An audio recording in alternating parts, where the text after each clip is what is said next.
देखिए, हमारी ये पद यात्रा निकली है सांची से।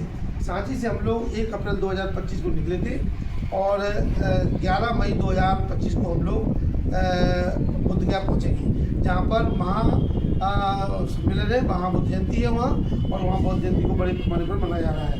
हमारे इस पदयात्रा का जो मकसद है वो मकसद है कि महाबोधि महाविहार को मुक्त करो, महाबोधि महाविहार को मुक्त करो। इसके तहत हमने एक पदयात्रा निकाली है, जिसमें महाबोधि महाविहार मुक्ति आंदोलन नाम दिया हमने, और इसमें हम लोग करीब 1000 किलोमीटर की यात्रा पूरी तय करेंगे, जिसमें लगभग 15 जिले कवर हो रहे हैं हमारे, और 3 प्रदेश कवर हो रहे हैं, मध्य प्रदेश, उत्तर प्रदेश और बिहार प्रदेश।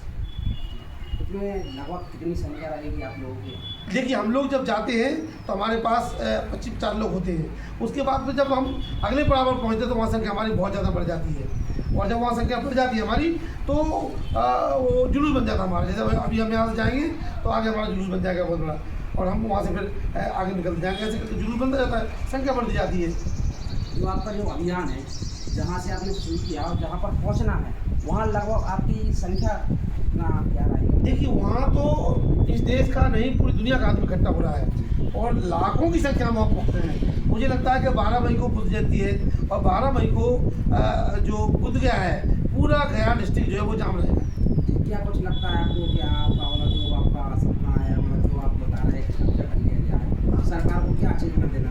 देखिए, हम सरकार से मांग करते हैं, अभी हमारी जो मांग है वो क्या है कि महाबोधि महाविहार को मुक्त करो। मुक्त करने का मतलब ये है कि जिसमें 1949 एक्ट, जो 1949 का जो एक्ट है, उस एक्ट के तहत इस महाबोधि महाविहार की जो समिति बनी, मैनेजमेंट कमेटी बनी है, उस मैनेजमेंट कमेटी में 5 हिंदू हैं और 4 उसमें बौद्ध हैं। तो 5 हिंदू होने की वजह से उनका बहुमत सबसे ज़्यादा है, तो सबसे ज़्यादा उन्हीं की सुनी जाती है। हमारा सुनने का कोई मतलब ही नहीं खड़ा होता वहाँ, हमारा तो कोई स्थान ही नहीं बचा हुआ वहाँ पर, सारा का सारा वो लोग मैनेज करते हैं। अब ये बौद्धों का बुद्ध विहार है तो हिंदुओं को उसमें क्या आवश्यकता है? और दूसरी बात, आज़ादी के बाद जो कानून बना है, तो आज़ादी के पहले के जो कानून, उसका क्या मतलब है? वो तो उस समय ख़त्म हो जाता है जब आज़ादी के बाद का जो नया कानून बना हुआ है भारतीय संविधान के तहत, तो उसके तहत जो है हमको मैनेजमेंट चाहिए, यानी कि बौद्धों की पूरी भागीदारी उसमें होनी चाहिए और बौद्धों को पूरा स्थान मिलना चाहिए।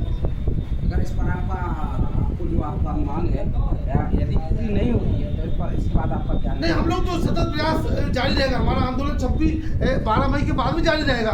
12 मई के बाद भी हम लोग इस आंदोलन को आगे बढ़ाते रहेंगे। ये रुकने वाला आंदोलन नहीं है। जब तक मुक्त नहीं हो जाएगा तब तक हम लोग इस आंदोलन को समाप्त नहीं करेंगे। आम जनता को आप क्या मैसेज देना चाहिए? आम जनता से हमारी यही अपील है कि पूरे देश के लोग जो है, जितने लोग हैं जो अपने आप को समझते हैं कि बुद्ध विरासत है, ये भगवान बुद्ध की धरती है, जहाँ सिद्धार्थ गौतम को संबोधि प्राप्त हुई थी, ये पवित्र और दुनिया का पूजनीय स्थल है।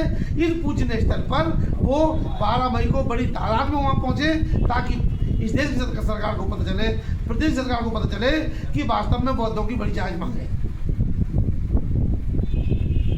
आप अपना दूर से लीजिए, 24 वाले से।